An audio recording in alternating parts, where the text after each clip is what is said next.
వందనాలు స్తోత్రములు. ఓ ప్రభ, మరి ఈ సమయంలో పరిశుద్ధులతో కలిసి ఆరాధించే గొప్ప భాగ్యాన్ని ఇచ్చేందుకు స్తోత్రము చెల్లిస్తున్నాం. ఓ ప్రభ, మరి ఈ వారమంతా మీరు చెప్తున్నారు, వారమంతా ఏదో జీవించేసి ఎలా అలాగా మాట్లాడేసి ఈ దేహాల్ని తలంపులను అపవిత్రం చేసుకుని నా మందిరానికి మీరు రావద్దని చెప్పారు. ఈ వారమంతా కూడా ఎవరైతే వాక్యానికి లోబడి ఉంటారో, నోరైతే వాక్యంతో నింపబడి ఉంటుందో, ఎవరి హృదయం అయితే వాక్యంతో నింపబడి ఉంటుందో వారే నీ మందిరంలోకి రావాలని మీరు చెప్పారు మా ప్రభువా. కాబట్టి ఒకవేళ మేము ఈ వారంలో ఏదైనా అపవిత్రమైన కార్యాలు, ఏదైనా వాక్య వ్యతిరేకమైన కార్యాలు, ఏదైనా నీకు విరోధమైన కార్యాలు చేస్తుంటే ఇప్పుడే మేము సమాధాన పడుతున్నాం. ఎందుకంటే బలిపీఠాన్ని సమీపించున్నాం. ప్రభు మా హృదయాలను మీరు బలపరచండి, సరిచేయండి, మమ్మల్ని నడిపించండి. అట్లాంటి దేవుడు నీవేనా కాబట్టి మమ్మల్ని నడిపించి మాలో ఉన్న ప్రతి ఒక్క వాక్య వ్యతిరేకమైన కార్యాలను తొలగించి నీకు లోపడినట్లుగా, నీ వాక్యానికి భయపడినట్లుగా, నీ వాక్యంలో మేము కొనసాగిపోయినట్లుగా మా హృదయాలు బలపరచండి.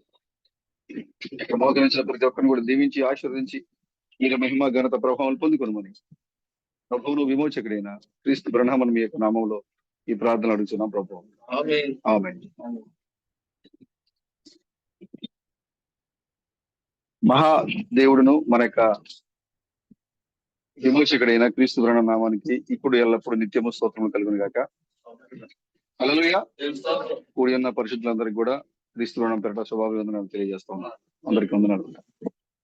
మన యొక్క మందిర పని చాలా వేగంగా జరుగుతూ ఉంది. ఈ వారం అంతా కూడా మన సహోదరులు మరి ఎక్కడ కూడా అలసిపోకుండా, ఎక్కడ కూడా ఆగిపోకుండా, చాలా ఇబ్బంది అయింది ఈ మట్టి తీరులో. సహోదరులు కూడా లెక్క చేయకుండా మరి సొంత పని వలే, నిజంగా సొంత పని కూడా చేయలేరేమో అలాగా. పక్కన మన డ్రైనేజ్ అది సెప్టిక్ ట్యాంక్ పగిలిపోయింది, అదంతా వాసన వచ్చేస్తుంది. మరో పక్కన వాళ్ళు వాడుతున్న వేస్ట్ వాటర్ మురికి వాసన వచ్చేస్తున్నాయి.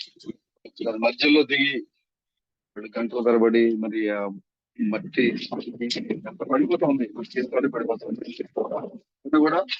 సహోదరులు ఎక్కడ కూడా మరి బతికించకుండా, ఎక్కడ కూడా ఆలోచించకుండా ఎందుకు మీరు చేయాలి అని ఎక్కడ కూడా వాళ్ళు మరి అసహనం కోల్పోకుండా, వాళ్ళు సహనం కోల్పోకుండా, అసహనం రాకుండా మరి చాలా భయభక్తులతో ప్రతి ఒక్కరు కూడా మరి సొంత పని కూడా చేయలేదేమో దేవుని మరి అంత భాగస్వాములు అయ్యారు. మరి అక్కడ పరిచయం చేస్తున్నట్టు కూడా ప్రత్యేకంగా వందనాలు తెలియజేస్తున్నాను. నిజంగా ఇది చాలా గొప్ప విషయము. మనం చాలా కట్టాలు కట్టుంటాం మన జీవితంలో, బ్రదర్లు మనం కూడా చూస్తుంటాం, మనం కూడా కట్టుకుంటాం.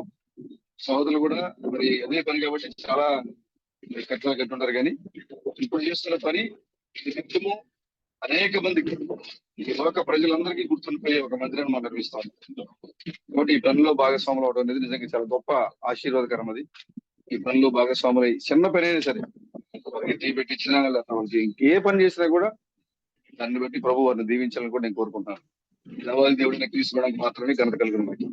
అలాగే తర్వాత మీ వ్యక్తిగత ప్రార్థనలు జ్ఞాపకం చేసుకోండి. త్వరగా మందిరాన్ని తీసుకోవడానికి దానికి కావాల్సినటువంటి సామాగ్రిని అంతా కూడా మనం ఉంచుకొని, ఎక్కడ ఆటంకం లేకుండా, మనం ఎక్కడ కూడా ఆగిపోకుండా పనిని పూర్తి చేసుకున్నా మీరందరూ కూడా మీ యొక్క వ్యక్తిగత ప్రార్థన జ్ఞాపకం చేసుకోనండి.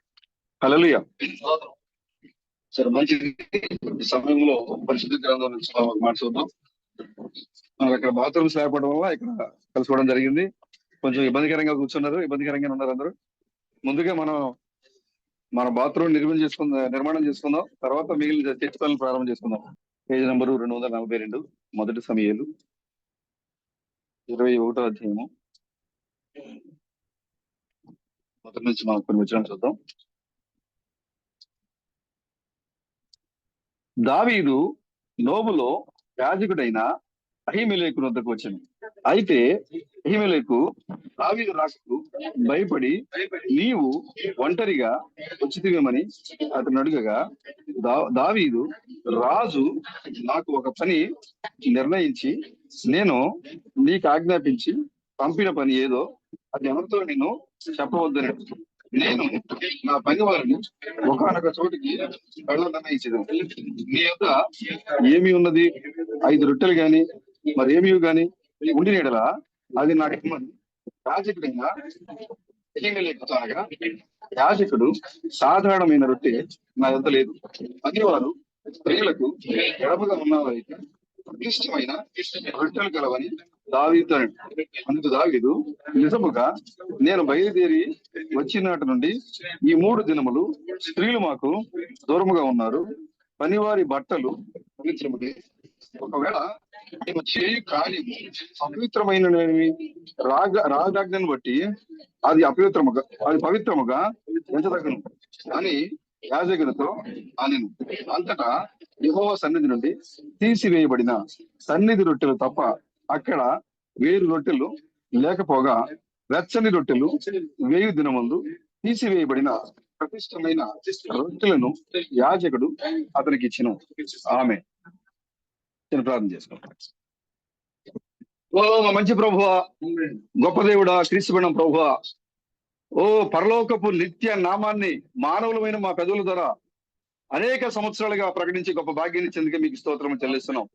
క్రీస్తు బెణం క్రీస్తు బెణం క్రీస్తు బెణం క్రీస్తు బెణం అని ఈ యొక్క నామము సూర్యుని యొక్క వెలుగు పడక మునుపే ఓ ప్రభు మీరు నిర్ణయించారు మా ప్రభు. ఈ యొక్క నామాన్ని ఈ యొక్క లోక ప్రజలకు ఇప్పటి వరకు మరుగుపరిచి, ఈ యొక్క లోకానికి ఇప్పటి వరకు మరుగుపరిచి, ఈ క్రైస్తవ బోధకులకు ఈ నామాన్ని మరుగుపరిచి అతి సాధారణమైన మాకు మా పెదవుల ద్వారా ఆ గొప్ప నిత్య నామాన్ని ప్రకటించే గొప్ప భాగ్యం ఇచ్చేందుకే మీకు స్తోత్రములు చెల్లిస్తున్నాం. ఓ మీరు చెప్పారు, ఓ మీ దేవుడైన యెహోవా నామాన్ని వ్యర్థముగా ఉచ్చరింపవద్దని మీరు చెప్పారు.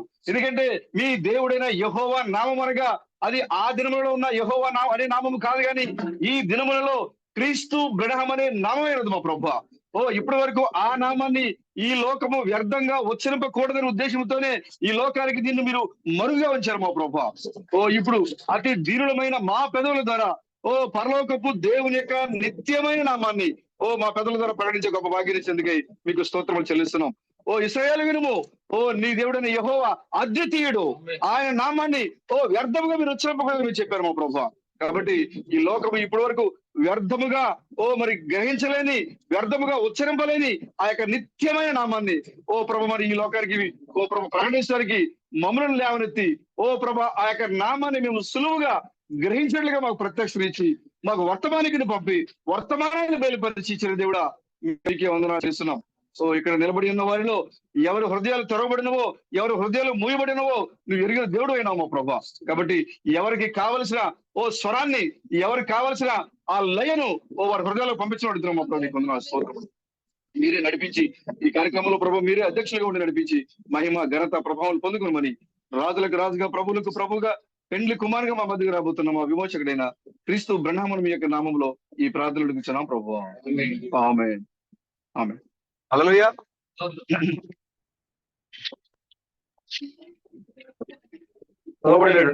లేఖన భాగం ఉండే చిన్న అంశముగా సాధారణమైన వర్తమానములు మా యొద్ద లేవు అనే చిన్న అంశము.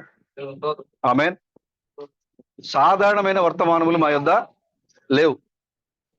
మేము విన్న సందేశాలు కానీ, మేము వినబోయే సందేశాలు కానీ ఈ లోకము గ్రహించలేని వర్తమానాలు వింటున్నాం మనం. యాజకుడైన ప్రధాన యాజకుడైన అబ్యాతారు కాలంలో దావీదు సౌలు తరుముతూ ఉంటే తన పనివారితో పరిగెట్టి తన పరివారిని తీసుకుని 3 దినాలు ప్రయాణం చేసి నోబు దేశానికి వచ్చాడు. ఈ నోబు దేశంలో ఎప్పుడైతే ప్రత్యక్ష గుడారం లేదా మందిరం దగ్గరికి వచ్చాడో అక్కడ యాజకుడు ఉన్నాడు. ఎవరైనా అహీమెలెకు. దావీదుని చూడటంతోనే భయపడ్డాడు ఆయన. ఎందుకంటే సౌలు యొక్క రాజ్యములో అతను సేవ చేస్తా ఉన్నాడు, సౌలుకి సపోర్ట్ గా ఉన్నాడు. దావీదు సౌలుకి శత్రువుగా ఉన్నాడు కాబట్టి ఎప్పుడైతే దావీదు ఒంటరిగా ఆ ప్రాంతానికి వచ్చాడో ఆ యాజకుడు భయపడ్డారు. ఆ యాజకుడు భయపడి దావీదుని అడుగుతున్నాడు, ఏంటి ఇటు వచ్చావు, ఒంటరిగా వచ్చావు, ఏ పని మీద వచ్చావు అని అడిగితే దావీదు చెప్పిన మాట ఏంటంటే మీరు చదువుంటారు. ఇప్పుడు రాజుగారు ఒక రహస్యమైన పని కోసం మమ్మల్ని పంపారు.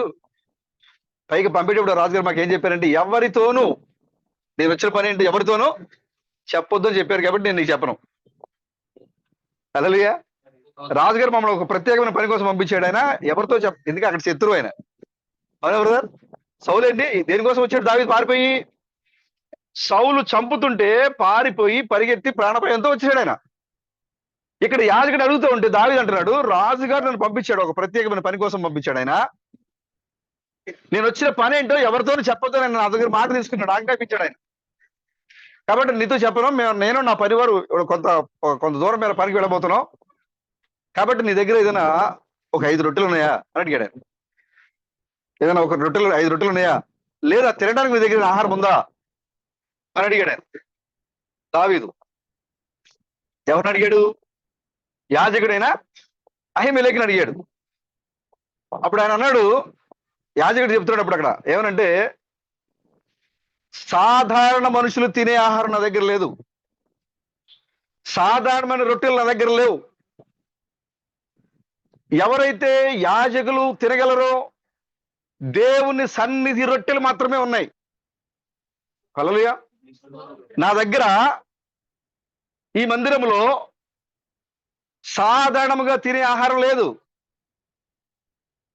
ఎవరైతే దేవుని సన్నిధిలో ఉంటారో, ఎవరైతే ప్రత్యేకించబడతారో, ఎవరైతే ప్రతిష్ఠ చేయబడతారో వారు తినగలిగేటువంటి ఆహారం మాత్రమే, దేవుని సన్నిధి రొట్టెలు మాత్రమే నా దగ్గర ఉన్నాయి. ఒకవేళ నీ పనివారు నువ్వంటలా ఏమన్నాడు అక్కడ యాజకుడు? ఏమన్నాడు? నీవు నీ పనివారు అనలా. ఒకవేళ నీ పనివారు స్త్రీలకు దూరంగా ఉండుంటే కనుక, 3 దినాల పాటు స్త్రీలకు దూరంగా ఉండుంటే కనుక ఈ రొట్టెలు తినొచ్చు అని చెప్తే దావీదు చెప్పాడు, అవును మేము బయలుదేరి 3 దినాలు అయిపోయింది, మా బట్టలు కూడా అపవిత్రం కాలేదు, మా శరీరాలు అపవిత్రం కాలేదు, మా ఆలోచనలు అపవిత్రం కాలేదు, మా బట్టలు కూడా అపవిత్రం కాలేదు, కాబట్టి మేము పవిత్రంగానే ఉన్నాం. ఒకవేళ మేము చేసే పనిని బట్టి అపవిత్రులుగా ఎంచబడినా కూడా మేము వచ్చింది ఎవరి ఆజ్ఞను బట్టి వచ్చాము? రాజు ఆజ్ఞను బట్టి వచ్చాం, కాబట్టి అదేం కాదు, పర్వాలేదు అని చెప్పిన వెంటనే ఆ యాజకుడు లోపల దేవుని మందిరంలో ఉండే దేవుని సన్నిధి రొట్టెలు పట్టుకొచ్చి దావీదుకి ఇచ్చాడు. దావీదు ఆ రొట్టెలు తీసుకొని, బైబిల్లో రాయబడి ఉంది, ఇదే సందర్భాన్ని ప్రభువైన యేసుక్రీస్తు సువార్తలో మాట్లాడుతున్నారు. దావీదు ఆ రొట్టెలు తీసుకుని ఆ యొక్క దేవుని సన్నిధిలో ఉన్న రొట్టె, దాని పేరే సన్నిధి రొట్టె. ఆ రొట్టె పేరే సన్నిధి రొట్టె. ఏ సాధారణ మానవుడు కూడా తినకూడదు వాటిని. ఆ యొక్క రొట్టెలు ఎక్కడ పెట్టాలి? చూడండి, ప్రత్యక్ష గుడారం గురించి మనం చాలాసార్లు చెప్పుకున్నాం. ఆవరణాన్ని దాటి ఎప్పుడైతే మొదటి గుడారంలోకి మనం వెళతామో, మొదటి గుడారం లోపలికి వెళ్ళడంతోనే ఉత్తర దిక్కున కనబడేది ఏంటి మనకి? రొట్టెల బల్ల. గుడారం లోపలికి వెళ్ళడంతోనే ఉత్తర దిక్కున ఉండేదే రొట్టెల బల్ల. ఒక సముఖ బల్ల ఉంటుంది, దాని మీద రొట్టెలు ఉంటాయి. ఆ రొట్టెలు ఎప్పటికప్పుడు వేడిగా ఉన్న రొట్టెలు మాత్రమే దాని మీద ఉంచాలి. యాజకుడు దాని మీద పెడతా ఉంటాడు, దాన్ని మారుస్తూ ఉంటాడు. ఎప్పుడైతే దేవుని మందిరంలోనికి ఆ రొట్టె వెళతా ఉందో అది పరిశుద్ధమైంది అయిపోతుంది అక్కడ. ఎప్పుడైతే ఆ రొట్టె పరిశుద్ధమవుతా ఉందో ఆ రొట్టెని సాధారణ ప్రజలు తినకూడదు. ఆ రొట్టెని, నా మాటలు మీకు అర్థమవుతాయి బ్రదర్? హల్లెలూయా. రొట్టె ఎప్పుడైతే బల్ల మీదకి వెళ్తా ఉందో, ఆ సముఖపు రొట్టె ఆ సముఖపు బల్ల మీద పెట్టబడతా ఉందో, ఇప్పుడు ఆ రొట్టెని బయట నివసించే ప్రజల్లో ఏ వ్యక్తి కూడా దాన్ని తినకూడదు. అసలు లోపలికి వెళ్ళడానికి లేదు, వాళ్ళకి అసలు పట్టుకోకూడదు. అప్పుడు ఇక యాజకుడు అహీమెలెకు చెప్తున్నాడు, అయ్యా నీ పనివారు, ఎందుకంటే దావీదు పరిశుద్ధంగానే ఉన్నాడు, ఆయన తెలుసు, నీ పనివారు ఒకవేళ స్త్రీలకు దూరంగా ఉండుంటే గనక, 3 దినాల పాటు స్త్రీలకు దూరంగా ఉండుంటే గనక, నీ పనివారు ఈ యొక్క సన్నిధి రొట్టెలు తినడానికి అర్హులు. ఒకవేళ వారు తమను అపవిత్రం చేసుకుంటే ఈ రొట్టెలు తినడానికి వాళ్ళు అర్హులు కాదు అని చెప్పాడు ఆయన. అప్పుడు వారి తరపున దావీదు సాక్ష్యం ఇచ్చారు, ఏమనంటే, అవునవును 3 దినాల పాటు నా పనివారు వారి యొక్క బట్టలు కూడా పవిత్రమే అని సాక్ష్యం ఇచ్చాడు ఆయన. దేవుని స్తోత్రం కలుగాక. చూడండి సహోదరులారా, ఈ యొక్క దావీదు యొక్క సైన్యము, దావీదు యొక్క పనివారు దావీదుతో పాటుగా ఉన్నారు. కానీ దావీదు తినే ఆహారాన్ని ప్రభు యొక్క సందర్భాన్ని మాట్లాడుతూ ప్రభువైన యేసుక్రీస్తు ఈ లోకానికి వచ్చినప్పుడు మార్కు, మత్తయి, లూకాలో ఈ మూడు సువార్తల్లో ఈ సందర్భాన్ని ఆయన మాట్లాడారు. ఒకసారి మార్కు రెండో అధ్యాయము 23 వచ్చిన త్వరగా ఒకసారి చదవండి. ఎవరు? మరియు ఆయన విశ్రాంతి దినమున పట్టణంలోకి వెలుచుండగా శిష్యులు మార్గంలో సాగిపోవచ్చు వెలుగు చూస్తుండేది. అందుకు పరిసయ్యులు, చూడుము, విశ్రాంతి దినమున చేయకూడనిది వారు ఎడ చేస్తున్నారని ఆయన. అందుకు ఆయన వారితో ఇట్లా, తాను తనతో కూడా ఉన్న వారిని ఆకలి ఉన్నందున దావీదునకు అవసరం వచ్చినప్పుడు అతడు చేసినది మీరు ఎన్నడూ చదవలేదా? అభ్యర్థులు ప్రధాన యాజకుడై ఉండగా దేవమందిరంలోనికి వెళ్లి యాజకులే గాని ఇతరులు తినకూడని సముఖపు రొట్టెలు తాను తిని తనతో కూడా ఉన్న వారికి ఇచ్చాను కదా అని చెప్పారు. మరి విశ్రాంతి దినమున మనుషుల కొరకే నింపబడ్డా కానీ మనుషులు విశ్రాంతి దినం కొరకు నింపబడలేదు. అందువల్ల మనిషి విశ్రాంతి దినం కొరకు ఆమె గొప్ప సంగతి బ్రదర్. విశ్రాంతి దినం ఎవరికి?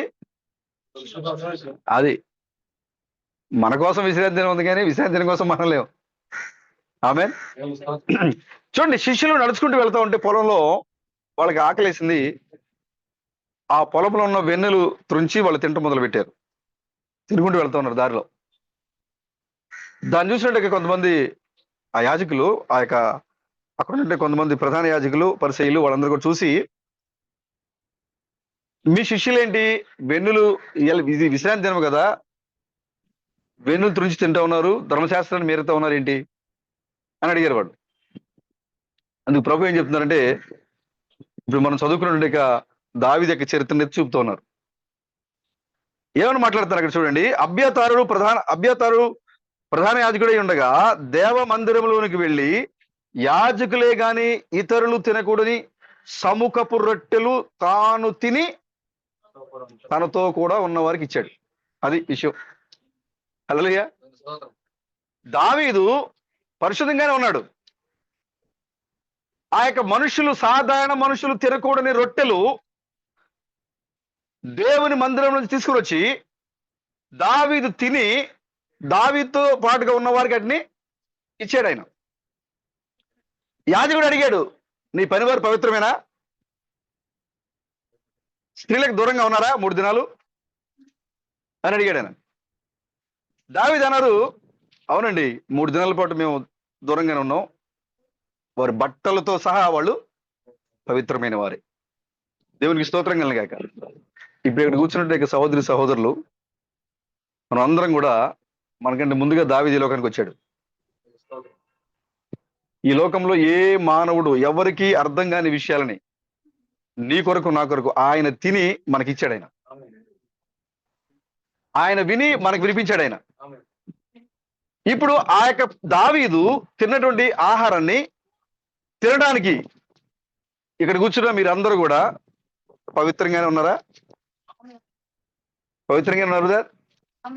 ఎందుకంటే సముఖపు రొట్టెలు అర్హత లేని వారు కనుక తింటే, లేవి కాండంలో ఆయన మాట్లాడుతున్నాడు, అర్హత లేని వారుగా తింటే వారిని జనుల నుండి కొట్టివేయాలంట. ఎందుకు సముఖపు రొట్టెలు తినాలి అంటే ప్రతిష్ఠ జనాంగం మాత్రమే తినాలి. ఈ సముఖపు రొట్టెలు ఎక్కడుంటాయి? దేవుని మందిరంలో ఉంటాయి. అందుకోసమే దావీదు ఏమిటంటే, నేను దేవుని మందిరానికి వెళ్ళాలి. చూడండి కీర్తన గ్రంథం ఒకసారి చూడండి, 84 కీర్తన, పేజ్ నెంబర్ 497. ఓకే, నేను చదువుతా చూడండి. సైన్యములకు అధిపత్యగు యెహోవా, నీ నివాసములు ఎంత రమ్యములు. దేవుని యొక్క మందిరము ఎంత రమ్యమైంది. ఆమేన్. యెహోవా మందిరావరణములు చూడవలనని నా ప్రాణము ఎంతో ఆశపడుచున్నది. అది ఏంటండి? ఎవరండి ఈయన? ఈయన రాజు, యూదులకి 12 గోత్రాలకి రాజు. ఈయన లక్షల మంది ప్రజల్ని పరిపాలించిన ఒక రాజు. ఈయనేమంటున్నారు? యెహోవా మందిరావరణములను చూడవలనని, దేవుని మందిరాన్ని చూడాలని. రాళ్లతో కట్టబడిన మందిరం కాదు, సజీవమైన రాళ్లతో నిర్మించబడిన ఆత్మ సంబంధమైన మందిరాన్ని చూడవలనని దావీదు యొక్క ప్రాణము సొమ్మసిల్లిపోయింది. ఆ మందిరం ఎవరు? దావీదు చూడాలని ఆశపడిన మందిరం ఏంటి? ఓ, దేవుని మందిరానికి వెళ్ళాలని జనులు చెప్పినప్పుడు నేను సంతోషించి, దావీదు ఏ మందిరానికి వెళ్ళాలనుకున్నాడు? దావీదు యొక్క ప్రాణము ఏ మందిరం కోసం సొమ్మసిల్లిపోయింది? దేవుని యొక్క నివాసములు ఎంతో రమ్యములు. ఏంటి ఆ రమ్యమైన మందిరాలు? ప్రభుకి స్తోత్రం కలగాక. ఇది పరిపూర్ణంగా వాక్యాన్ని గ్రహించే సమయంలో మనం ఉన్నాం. ఇప్పుడు దావీదు అంటున్నాడు ఇక్కడ, దేవుని మందిరావరణములను చూడవలనని నా ప్రాణము ఎంతో ఆశపడుచున్నది, అది సొమ్మసిల్లుచున్నది, జీవము గల దేవుని దర్శించుటకు. ఆమేన్. నువ్వు ఎప్పుడైతే మందిరానికి వస్తావో అప్పుడు నువ్వేం చేస్తున్నావు? సోదరుడు ఏం చేస్తున్నావు? మరి నువ్వు మందిరానికి రాకపోతే జీవము గల దేవుణ్ణి ఎలా దర్శిస్తావు? నువ్వు మందిరానికి రాకుండా ఇంటి దగ్గర కూర్చుంటే, ఒక దేశ రాజు నేను యెహోవా మందిరావరణ చూడాలని నా హృదయం సొమ్మసిల్లిపోతా ఉన్నదని ఆయన ఎంతో ఆశగా మాట్లాడుతుంటే, అసలు నీ కొరకు ముద్రలు పగలగొట్టి, నీ కొరకు ఉరుముల రహస్యాన్ని బయలుపరిచి, నీ కొరకు పరలోకపు దేవుడు ఆయన పరలోకం నుంచి భూలోకానికి దిగి వచ్చి ఉరుముల రహస్యాన్ని బయలుపరిస్తే నీవు ఇంట్లో కూర్చుంటే ఎలాగా? పని భారం పెట్టుకుంటే ఎలాగా నీవు? చూడండి ఆయన ఏమన్నారు చూడండి, జీవము గల దేవుని దర్శించకు నా హృదయమును నా శరీరమును ఆనందముతో కేకలు వేయుచున్నవి. అది విషయం బ్రదర్. నిజంగా దేవుని ఆ శలం అనే మెసేజ్ లో స్వయంగా చెప్పారు, దేవుని యొక్క స్వరముతో నీ స్వరము ఒకే విధంగా రావాలని కలవాలంట. అవునా? ఇప్పుడు మనం అందరం కలిసి పాట పాడుతున్నాం, అందరి స్వరాలు ఒకే స్వరంతో పాడితేనే కుదురుద్ది. సాల్మన్ బ్రదర్ ఏమో యెహోవా దేవుడు బ్రణంగా వచ్చాడు ఆయన పాట పాడుతుంటే, సతీష్ బ్రదర్ ఏమో యేసురా లేదా ఇంకొక పాట నా ప్రాణం నాలో కుంగుచున్నదని ఇంకో పాట ఆయన ఎత్తాడు అనుకోండి, ఏమవుతుంది? ఇప్పుడు ఈ పల్లవికి ఆ పల్లవికి, ఆ పదాలకి ఈ పదాలకి, ఆ స్వరానికి ఈ స్వరానికి సంబంధమే ఉండదు. అప్పుడు వినేవాళ్ళకి ఎలా ఉంటది? లేదా మీ ఇద్దరు ఎవరన్నా ఒకరు బాగుండదు, ఒకళ్ళు ఆపేయండి అంటారు. కారణం ఏంటంటే వినడానికి మనకి ఇనసొంపుగా ఉండదు, గ్రహించలేము, ఇబ్బందికరంగా ఉంటది, అస్పష్టమైన శృతి లయ ఆయన మాట్లాడుతున్నారు. ఇప్పుడు మనం ఎక్కడున్నామంటే గాన కచేరీలో ఉన్నామంట. మనం ఇప్పుడు ఈ గాన కచేరీలో అనగా సంఘంలో ఉన్నాం మనము. ఈ గాన కచేరీలో ఒక స్వరము వినబడుతూ ఉంది. అదే స్వరం అంటే యెహోవా స్వరం వినబడుతూ ఉంది. ఇప్పుడు నువ్వు పాడితే నీ స్వరము ఆయనతో పాటుగా పాడాలి. నువ్వు వ్యతిరేకంగా పాడితే ఆ స్వరాన్ని ఏం చేస్తాం? అప్పుడు మనం వెంటనే ఆపేస్తాం. తలా ఒక పదం పలుకుతున్నారు ఇక్కడ, ఆ పాట వర్షిప్ లీడర్ ఏం చేస్తాడు? అప్పుడు ఆ పాట ఆపేస్తారు. పాట ఆపేసి ఎలా కాదు అందరూ కలిసి పాడండి, ఒకే స్వరంతో పాడండి, మళ్ళీ స్టార్ట్ చేస్తాడు ఆయన. స్వరంగా చెప్తున్నారు, గాన కచేరీలో కలిసిన వారందరూ కూడా స్వరాలు, శృతి, లయ అన్ని కూడా ఒకలాగే ఉండాలి. ఇప్పుడు దావీదు అంటున్నాడు, దేవుని మందిరానికి వెళ్ళాలి అంటే చూడాలని నా ప్రాణం ఎంతో సొమ్మసిల్లిపోతా ఉంది. అంతేకాకుండా అక్కడికి వెళ్ళినప్పుడు జీవము గల దేవుని చూడడానికి నా శరీరము నా హృదయము కేకలు పెడతా ఉన్నాయి. అంటే దేవుని మందిరములో నువ్వు రావడం వల్ల ఏం జరుగుతుందంటే జీవము గల దేవుడిని నువ్వు చూస్తా ఉన్నావు. ఎలా అంటే సహోదరుల రూపంలో సజీవమైన మందిరములో సజీవమైన దేవుని మనం ఆరాధన చేస్తా ఉన్నాం. ఎందుకు మనం ఇక్కడ ఇబ్బంది పడుతూ కూర్చున్నాం? మనం సరిగా కూర్చోడానికి సౌకర్యం లేవు, ఇక్కడ ఇబ్బంది పడతాం మనం ఇక్కడ. అయినా వాటన్నిటిని మించిన సంతోషము నీలో ఏదో కేక పెడతా ఉంది. అదే దావీదులో కేక పెట్టిన స్వరమే నీలో కేక పెడతా ఉంది. ఎందుకు మందిరానికి రావాలి చూడండి, ఆయన అన్నాడు, జీవము గల దేవుని దర్శించకు నా హృదయమును నా శరీరమును ఆనందముతో కేకలు వేయుచున్నవి, సైన్యములకు అధిపతియగు యెహోవా నా రాజా నా దేవా, నీ బలిపీఠము వద్దనే పిచ్చుకలకు నివాసము దొరికెను, పిల్లలు పెట్టుటకు వాన కోవెలకు గూటి స్థలము దొరికెను, నీ మందిరమునందు నివసించేవారు ధన్యులు, వారు నిత్యము నిన్ను స్తుతించుదురు, నీ వలన బలమునందు మనుష్యులు ధన్యులు, యాత్ర చేయు మార్గములు వారికి అతి ప్రియములు, వారు బాకా లోయలో పడి వెళ్ళుచు దానిని జలమయముగా చేయుదురు, తొలకరి వాన దాని దీవెనలతో కప్పును, వారు నానాటికి బలాభివృద్ధి నొందుచు ప్రయాణము చేయుదురు, వారిలో ప్రతి వాడును సీయోనులో దేవుని సన్నిధిని కనబడును. ఆమేన్. జీవము గల దేవుని మందిరానికి ఎవరైతే వస్తారో వాళ్ళు ఎక్కడ కనబడతారంట? సీయోనులో దేవుని సన్నిధిలో కనబడతారంట. ఆమేన్. ఇప్పుడు మనం ఎక్కడున్నాం? ఇప్పుడు సియోనులో దేవుని మందిరములో మనం ఉన్నాం. ఇప్పుడు అందుకోసమే దావీదు ఏమంటున్నారంటే యెహోవా మందిరావరణములను చూచుటకు ఆమేన్ నా ప్రాణము సొమ్మసిల్లిపోతా ఉంది. బ్రదర్? ఆ, ఓకే. అంటే దావీదు కూడా ఈ మాటలు పలికారు బ్రదర్. దావీదు పలికిన కీర్తనలు ఇంకా చాలా ఉన్నాయి. మనం ఎప్పుడు మాట్లాడిన కీర్తన గురించి దావీదు గురించి మాట్లాడుతుంటాం. ఎందుకంటే దావీదు రాసిన కీర్తనలు ఎక్కువ ఉంటాయి. కోరా కుమారులు కూడా రాశారు, మోషే కూడా రాశాడు కీర్తనలో, కానీ ఎక్కువగా మనం ఆ పదాన్ని వాడుతూ ఉంటాం. సరే, ఎప్పుడైతే దేవుని మందిరములోనికి వెళ్ళాలని, దేవుని మందిరంలో నివాసము చేయాలని మనం అనుకుంటా ఉంటామో, అక్కడ మనం ఏం చేస్తామంటే జీవము గల దేవుని మనము ముఖాముఖిగా మనం ఆయన్ని దర్శిస్తూ ఉంటాం, చూస్తూ ఉంటాం. మనం అక్కడ చూడండి, అక్కడ ఆయన మాట్లాడుతున్నారు. చూడండి అక్కడ 9వ వచనము, దేవా మా కేడమా దృష్టించుము, నీవు అభిషేకించిన వాని ముఖమును లక్ష్యింపుము, నీ ఆవరణములో ఒక దినము గడుపుట 1000 దినముల కంటే శ్రేష్టము, భక్తిహీనుల గుడారములో నివసించే కంటే నా దేవుని మందిర ద్వారములతో ఉండుట నాకు ఇష్టము. ఆమేన్. పెద్ద పెద్ద మందిరాల్లోకి వెళ్ళి లేదా పెద్ద పెద్ద గృహాల్లోకి వెళ్ళి నివాసాల్లోకి వెళ్ళి మనం ఉండడం కన్నా దేవుని మందిరంలో ఉండడం నాకు ఇష్టము. ఎందుకంటే దేవుని మందిరంలో ఏముందంటే సామాన్య ప్రజలు తినలేని ఆహారం ఉంది. ఆమేన్.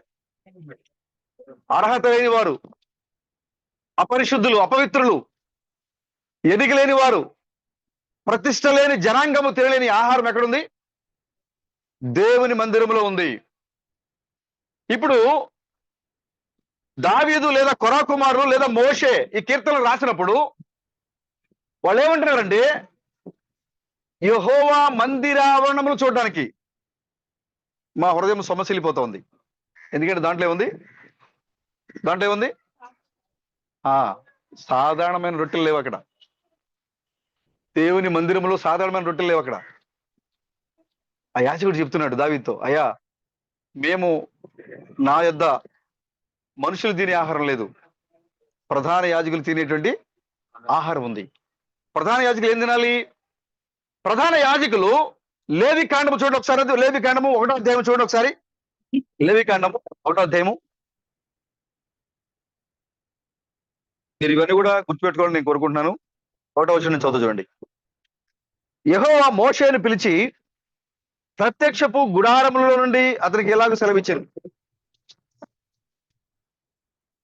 నీవు ఇశ్రాయేలుతో ఇట్లనము, మీలో ఎవరైనాను యెహోవాకు బలి అర్పించినప్పుడు గోవుల మందల నుండి గాని, గొర్రెల మందల నుండి గాని, మేకల మందల నుండి గాని దానిని తీసుకొని రావలను. అతడు దహన బలి రూపముగా అర్పించినది గోవులలోనిదేను నిర్దోషమైన మగదాన్ని తీసుకొని రావలను. తాను యెహోవా సన్నిధిని అంగీకరించబడినట్లు ప్రత్యక్షపు గుడారము యొక్క ద్వారమునకు దాన్ని తీసుకొని రావలను. అతడు దహన బలిగా అర్పించు పశువు తల మీద తన చెయ్యి ఉంచవలను. అతని నిమిత్తము ప్రాయశ్చిత్తము కలిగినట్లు అది అతని పక్షముగా అంగీకరింపబడును. ఒక బలి అర్పించాలి, ఇది మనకు తెలిసిందే కదా. ఒక బలి అర్పించాలనుకుంటే, నీ పాపని ప్రాయశ్చిత్తార్థం కోసం ఒక బలి అర్పించాలనుకుంటే ఏం చేయాలి? ఒక నిర్దోషమైన మగ పశువుని తీసుకొని రావాలి. దాని మీద నువ్వేం చేయాలి? చేతిని పెట్టాలి. నీ పాపాలన్నీ కూడా ఒప్పుకున్నప్పుడు నీ మీద ఉన్న పాపాలన్నీ కూడా బలి పశువు మీదకి వెళ్తా ఉంటాయి. ఆ తర్వాత ఆ బలిని తీసుకెళ్ళి ఎక్కడ అర్పించాలి? నువ్వు ఎక్కడ అర్పించాలి? బలిపీఠానికి ఉత్తర దిక్కున, ఎక్కడ పడితే అక్కడ అర్పించడానికి లేదు. నీవు అర్పించేది బలి ఏదైతే ఉందో ఆ బలిని ఎక్కడ అర్పించాలని చెప్తున్నాడు చూడండి. అక్కడ 7వ వచనము. మనం ఎక్కడ చదువుతున్నాం? 5. అతడు యెహోవా సన్నిధిని ఆ కోడదూడను వధించి 4 చదివామా? 5 చదవాలా? అతడు యెహోవా సన్నిధిని ఆ కోడదూడను వధించిన తరువాత యాజకులైన అహరోను కుమారులు దాని రక్తము తెచ్చి ప్రత్యక్షపు గుడారము ఎదుటనున్న బలిపీఠము చుట్టూ ఆ రక్తమును ప్రోక్షించవలను. అప్పుడు అతడు దహన బలి రూపమైన ఆ పశు చర్మమును ఒలిచి దాని అవయములను విడదీసిన తరువాత యాజకుడైన అహరోను కుమారులను బలిపీఠం మీద అగ్ని ఉంచి ఆ అగ్ని మీద కట్టెలను చక్కగా పేర్చలను. అప్పుడు యాజకులైన అహరోను కుమారులను ఆ అవయములను, తలను, క్రొవ్వును, బలిపీఠం మీద ఉన్న అగ్ని మీద కట్టెలపైన చక్కగా పేర్చవలను. దాని అంతములను కాళ్లను నీళ్లతో కడగవలను. అది యెహోవాకు ఇంపైన సువాసన గల దహన బలి ఎగునట్లు యాజకుడు దాని అంతయు బలిపీఠం మీద దహించవలను. దహన బలిగా అతడు అర్పించినది గొర్రెల యొక్క గాని మేకల యొక్క గాని మందలోని ఎడల అతడు నిర్దోషమైన మగదాన్ని తీసుకుని వచ్చి బలిపీఠపు ఉత్తర దిక్కున, ఏ వైపున? నీవు అర్పించే బలిని ఏ వైపున అర్పించాలి? బలిపీఠపు ఉత్తర వైపున నీవు ఆ బలిని అర్పించాలి. ఎందుకంటే చూడండి, బలిపీఠపు ఉత్తర దిక్కున యెహోవా సన్నిధిని దాన్ని వధింపవలను. యాజకులకు అహరోను కుమారులు బలిపీఠపు చుట్టూ దాని రక్తమును ప్రోక్షించవలను. దాని అవయములను దాని తలను ప్రభువును విడదీసిన తరువాత యాజకుడు బలిపీఠం మీద ఉన్న అగ్ని మీద కట్టెల పైన చక్కగా పేర్చవలను. దాని అంతములను కాళ్లను నీళ్లతో కడగవలను. అప్పుడు యాజకుడు దాని అంతయు తెచ్చి బలిపీఠం మీద దాన్ని దహించవలను. అది దహన బలి, అనగా యెహోవాకు ఇంపైన సువాసన గల హోమము. ఇది ఎక్కడ అర్పించాలి? ఉత్తర దిక్కులో అర్పించాలి. నువ్వు ఎక్కడ పడితే అక్కడ అర్పించడానికి లేదు బలిని. విరిగి నలిగిన మనస్సే దేవునికి ఇష్టమైన బలి అర్పణ. ఏ వైపు తిరగాలి? నీ హృదయము ఉత్తరం వైపు తిరగాలి. అని చెప్పాడు కదా, సేయరు మన్యంలో మీరు తిరిగింది చాలు చెప్పారా ప్రభు మోషేతో? సేయరు మన్యం ముందు మీరు తిరిగింది చాలు. మీరు అటువైపు ఇటువైపు తిరిగి మొత్తం తిరిగి వచ్చారు. మీరు మార్గాన్ని కోల్పోయారు. మీ యొక్క పవిత్రతను కోల్పోయారు. మీరు ఎక్కడికి వెళ్ళాలో దాన్ని మర్చిపోయారు. మీరు ఐగుప్తులోంచి వచ్చినట్టు సకల ఆచారములను, ఐగుప్తులు విడిచిపెట్టిన సకల ఆచారాలని మీరు మరలా ఎక్కడ మొదలు పెట్టారు? మోషే అంటున్నాడు, ఇక మీరు ఈ వైపు తిరిగింది చాలు. ఇక మీ హృదయాల్ని ఎటువైపు తిప్పండి ఆయన? మీ ఉత్తరం వైపు తిప్పండి. మీరు అర్పించాల్సిన బలి ఏంటంటే ఉత్తరం వైపున. చూడండి, ఇంకొక మాట చెప్తున్నాడు ఆయన. తర్వాత మీరు చదవండి, ఇంటికి వెళ్ళిన తర్వాత లేవికాండం 1వ అధ్యాయాన్ని. ఏదైతే బలి పశువు అర్పించబడుతూ ఉందో దాని యొక్క పొట్ట, ఆ మలముతో పాటుగా పొట్టని, దీనంతటిని కూడా తీసుకెళ్ళి ఎక్కడ దహించాలంటే తూర్పు వైపున, బలిపీఠానికి తూర్పు దిక్కున దాన్ని దహించాలి. బలిపీఠానికి తూర్పు దిక్కున దాని పొట్ట మలముతో పాటుగా దాన్ని దహించాలి. అక్కడ అసలు ఆ బలిని ఎక్కడ అర్పించాలంటే ఉత్తర దిక్కున అర్పించాలి. బలిపీఠానికి సముఖపు రొట్టెల బలి ఎక్కడ ఉంది అంటే ఉత్తర దిక్కులోనే ఉంది. అసలు దేవుడు ఈ యొక్క సృష్టిని శూన్యములో దేవుడు అంటున్నాడు, ఉత్తర దిక్కున, ఉత్తరపు భాగాన, ఆ శూన్యములో, ఖాళీలో దేవుడు ఈ భూభాగం నిలబెట్టాడు, లోకం నుంచి పెట్టాడు ఆయన. అంటే ఈ ఉత్తర దిక్కు అనేది దేని వైపు ఆకర్షిస్తుంది, దేన్నో లాగుతూ ఉంది. సైంటిస్టులు చెప్తున్నారు, ఈ ప్రపంచం ప్రయాణం చేస్తూ ఉంది. ఎటువైపు ప్రయాణం చేస్తూ ఉందంటే ఉత్తరం వైపు ప్రయాణం చేస్తూ ఉంది. అయితే మన సబ్జెక్ట్ అది కాదు కాబట్టి ఇంత లోపలిగా డెప్త్ గా వెళ్ళలేదు. ఇక్కడ చూడండి, ఏదైతే యాజకుడు అతని కుమారులను, 2వ అధ్యాయం 10వ వచనం చూడండి. అప్పుడు యాజకుడు, 9వ వచనం, అప్పుడు యాజకుడు ఆ నైవేద్యంలో ఒక భాగమును జ్ఞాపకార్థముగా తీసి బలిపీఠం మీద యెహోవాకు ఇంపైన సువాసన గల హోమముగా దాన్ని దహింపవలను. ఆ నైవేద్య శేషము అహరోనులకును అతని కుమారులకును చెందును. యెహోవాకు అర్పించు హోమంలో అది అతి పరిశుద్ధము. ఆమేన్. ఇక్కడ మనం అర్పించబడిన బలిలు కూడా అహరోను కుమారులకు ఇవ్వాలి. అది ఎక్కడ పెట్టబడాలి? పరిశుద్ధ స్థలంలో పెట్టబడాలి. అది ఎప్పుడైతే పరిశుద్ధ స్థలంలో దేవుని సన్నిధిలో పెట్టబడుతూ ఉందో అది అతి పరిశుద్ధం అయిపోతూ ఉంది. దాన్ని ఎప్పుడైతే దేవుని సన్నిధిలో పెట్టారో అది యాజకులు ఇవ్వబడిన ఆహారం. అది యాజకులు మాత్రమే తీసుకునే ఆహారం. అది ఇక్కడ మాంసం గురించి మాట్లాడుతున్నాడు దేవుడు. ఇక్కడ యాజకులు మాత్రమే తినే ఆహారాన్ని, యాజకులకు మాత్రమే చెందే ఆహారాన్ని అది పరిశుద్ధ స్థలంలో పెట్టినప్పుడు అది అతి పరిశుద్ధంగా మార్చబడుతుంది ఆహారం. ఈ ఆహారం తినడానికి అహరోనుకి మరియు అతని కుమారులకు మాత్రమే అర్హత ఉంది. మిగిలిన వాళ్ళు దాన్ని తినకూడదు. అలాగే దేవుడు అదే ప్లేస్ లో ఏదైతే మాంసాన్ని చెప్పాడో అదే ఆ ప్లేస్ లో, ఆహారం ప్లేస్ లో మొదటి గుడారంలో రొట్టెలు పెట్టాడు దేవుడు. ఇప్పుడు మనం మాట్లాడుకున్న దావీదు యొక్క సముఖపు రొట్టెలు అవే. ఆ రొట్టెలు తినాలి అంటే కూడా లేవీలు మాత్రమే తినాలి.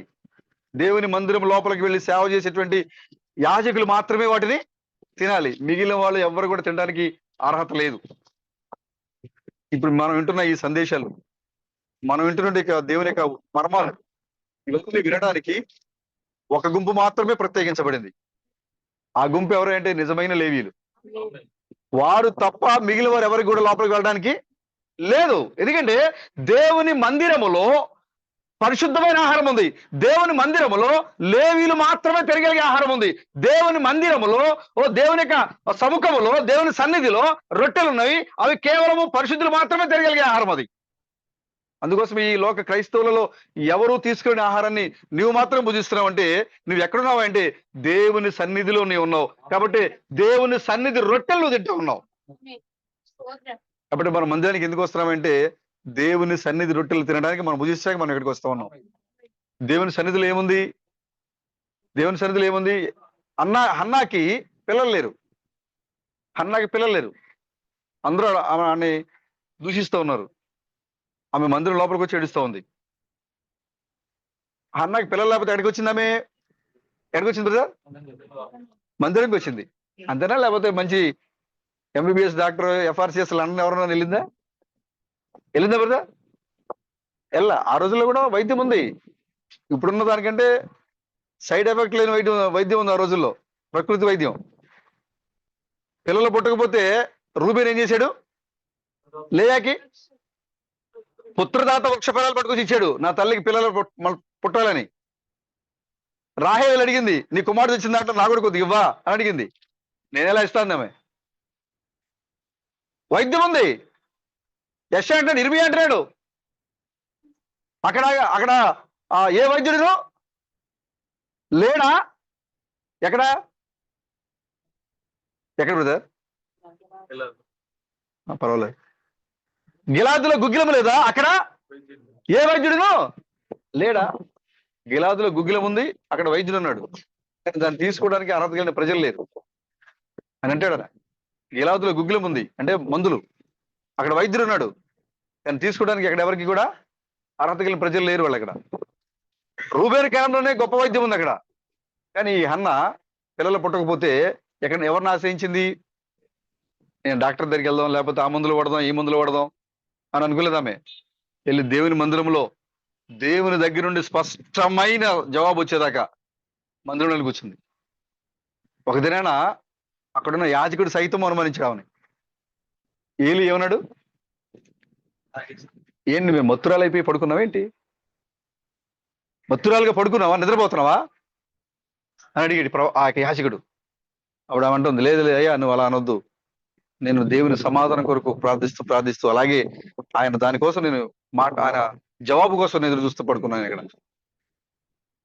అంటే లోక సంబంధమైన వ్యక్తుల్ని ఆశ్రయించకుండా దేవుని మందిరంలోకి వెళితే దేవుడు నాకు బదులిస్తాడు, నా సమస్యకి పరిష్కారం పెట్టుతాడని నమ్మింది కాబట్టి అన్న దేవుని మందిరంలోకి వచ్చింది. మనం ఎందుకు రావాలి దేవుని మందిరానికి బ్రదర్? ఎందుకు రావాలి మనం? నిత్యం పొందడానికి. ఎందుకు రావాలి మనం? మాట్లాడే దేవుడు ఆయన. ఎందుకు రావాలి మనము? ఆయన మందిర ఆవరణములు ఎంతో రమ్యమైనవి. చూడండి, ఆ యొక్క సుమియోను దేవుని మందిరంలో ఉన్నాడు. ఎందుకున్నాడు? ఆ రోజుల్లో స్థలాలు లేవా, ఇల్లు లేవా? ఎక్కడున్నాడు సుమియోను? బైబిల్లో రాయబడింది అక్కడ లూకా సువార్తలో. సుమియోను ఒక వాగ్దానం ఉంది ఆయనకి. మందిరంలో రావడం వల్ల, మందిరంలో సుమియోను పడి దేవుని యొక్క సన్నిధిలో పడి వేచినడం వల్ల ఆయనకున్న వాగ్దానం ఏంటంటే, ప్రభు యొక్క క్రీస్తును నువ్వు కరుణారా చూచు వరకు నువ్వు చనిపోవు అనే వాగ్దానం ఉంది ఆయనకి. నువ్వు మందిరానికి ఎందుకు రావాలంటే ప్రభు యొక్క క్రీస్తు చూడడానికి రావాలి. హల్లెలూయా. మందిరానికి ఎందుకు రావాలంటే నీకున్నట్టు సమస్యల్ని, శోధనల్ని, దుఃఖాలని అన్నింటి ప్రభుకి అప్పగించాక రావాలి. నువ్వు మందిరానికి ఎందుకు రావాలంటే నిత్య జీవన పొందడానికి నువ్వు మందిరానికి రావాలి. నువ్వు మందిరం ఎందుకు రావాలంటే జీవము గల ప్రభువుని సహోదర రూపంలో చూడడానికి నువ్వు మందిరానికి రావాలి. అందుకోసమే దావీదు అన్నాడు, నేను సొమ్మసిల్లిపోతోంది, నా హృదయము శరీరము గంతులు పెడుతోంది, కేకలు పెడుతోంది అని చెప్పాడు ఆయన. హోరావు కుమారులు అదే అంటే, దావీదు కూడా అదే అంటాడు. సో ఆసాపు కూడా అదే రాశాడు కీర్తనలో. దేవుని మందిరానికి వెళ్ళడం వల్ల జరిగే ఆనందము, ఆశీర్వాదం ఎలాంటి గొప్పదో వాళ్ళందరూ కూడా కీర్తనలో రాసి పెట్టించారు అక్కడ. ఇప్పుడు ప్రియమైన సహోదరులారా, మనం ఎందుకు దేవుని మందిరానికి రావాలి అంటే సజీవమైన రాళ్ళ గల మందిరం చూడడానికి రావాలి. మనం దావీదు ఎదురు చూసిన మందిరం ఏదే అంటే అది నీవు నేనే. ఆయన మందిరములు ఎంతో రమ్యములు. ఆయన మందిరం ఎంతో రమ్యములు. నేను ఆ పెద్ద పెద్ద గృహాల్లో ఉండటం కంటే ఆయన ద్వారము దగ్గర, మందిర ద్వారము దగ్గర ఉంటే చాలు నాకు అంటాడు ఆయన. ఆయన మందిర ద్వారం దగ్గర అంటే మన ఇక్కడ పెట్టిన మన ఈ గేట్లు కాదు. ఆమేన్. సియోను దగ్గర ఆ సంఘములో నేను ఉంటే చాలు. వారితో కలిసి ప్రభువుని ఆరాధిస్తే చాలు. ఎందుకంటే సియోను గుమ్మములు యెహోవాకు ప్రియములు. సియోను గుమ్మములు యెహోవాకు ప్రియములు. యాకోబు సంతతి కంటే సియోను ఎక్కువ ప్రేమించాడంట ఆయన. ఎవరు? దేవుడు. యాకోబు సంతతి కంటే, ఈ లోకంలో ఉన్న యాకోబు సంతతి కంటే సియోనులో ఉన్న వారికి దేవుడు ప్రియమైన వాడిగా ఉన్నాడు. దేవుడు వారిని ఎక్కువగా ప్రేమించాడు. ఎందుకంటే వారెంతో రమ్యమైన వారిగా ఉన్నారు. వాళ్ళు ఎలాంటి వారంటే ఈ లోకంలో ప్రజలు తినలేని ఆహారాన్ని తినేవారిగా ఉన్నారు వాళ్ళు. కాబట్టి మన దగ్గర ఈ లోక సంబంధమైన వర్తమానాలు లేవు. మన దగ్గర మనం తినే ఆహారము లోక సంబంధమైన ఆహారం కదా. మనం తినే ఆహారము ఏ మనుషుడు తినలేని ఆహారాన్ని మనం భుజిస్తూ ఉన్నాం. మనం ఈ యొక్క ఆహారాన్ని మనకంటే ముందుగా దావీదు ఈ లోకానికి వచ్చి, క్రీస్తు ఈ లోకానికి వచ్చి తను తిని ఆహారాన్ని మనకిచ్చాడు. ఇది సముఖపు రొట్టెలు, దేవుని సన్నిధి రొట్టెలు. అందుకోసం మందిరానికి రావాలి నువ్వు. దేవుని మందిరంలో ఉన్నవి. ఆ అన్న ఉంది అక్కడ. సుమియోను మరియు అన్న కూడా ఎక్కడుంది? మందిరంలోనే ఉంది. ఆమె కళ్ళు లేవు. పెళ్ళైన తర్వాత 7 సంవత్సరాలకి భర్త పోయాడు. భర్త పోయిన తర్వాత నేను మరొక భర్తను చేసుకోవాలి, లేదా ఈ లోకంలో కలిసి జీవించాలి అని అనుకోలేదు ఆమె. ఇలాంటి సమయంలో నాకు ఆదరణ కలిగించేది ఎక్కడ అంటే మందిరం. ఒకటే బ్రదర్, నీకు ఏ సమస్య వచ్చినా, సంతోషం వచ్చినా, తక్కువ వచ్చినా నీకు గుర్తు రావాల్సింది ఏంటంటే మందిరమే. నీకు మందిరమే గుర్తు రావాలి, సంఘమే గుర్తు రావాలి. సంఘం అనగా జీవము గల దేవుని మందిరము. తిమోతిలో చూడండి పౌలు గారు ఏమన్నా చూడండి. తిమోతి 3:15 వచ్చిన చదవండి. మొదటి తిమోతి. దేవుని మందిరములో అనగా జీవం గల దేవుని సంఘములో చూసారా? జీవము గల దేవుని సంఘం. దేవుని మందిరం అనగా ఏంటంట? దేవుని మందిరం అంటే జీవము గల దేవుని సంఘమే. దేవుని సంఘమే దేవుని మందిరం. ఇప్పుడు నువ్వు దేవుని మందిరమై ఉన్నావు. నీవు ఇప్పుడు దేవునికి నివాస యోగ్యమై ఉన్నావు. నీవు ఇప్పుడు అని అంటే చూడండి అక్కడ ఆ కీర్తనలు చూడండి. కీర్తనలు కూడా ఇది ఎలాగే నొక్కిపడ్డా చూడండి. కీర్తనలు 91వ అధ్యాయం చదవండి. మాకు నివాస స్థలము నీవే, పర్వతములు పుట్టకమునకు భూమిని లోకంలో నీవు పుట్టింపకమునకు నీవే దేవుడవు. చూసారా? ఒక నిమిషం 90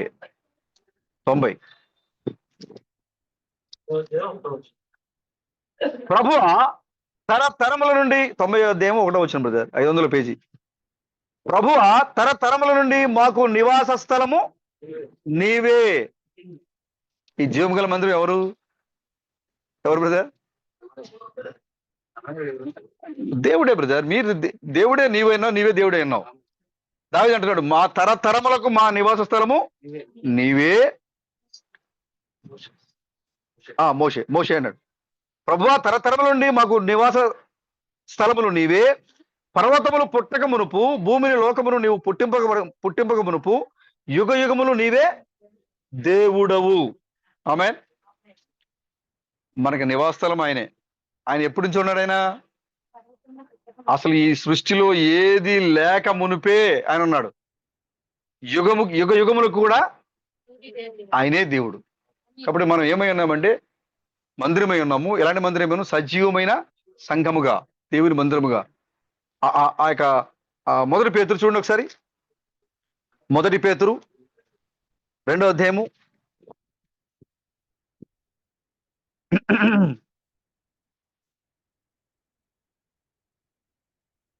5వ వచనం, పేజ్ నంబరు 215.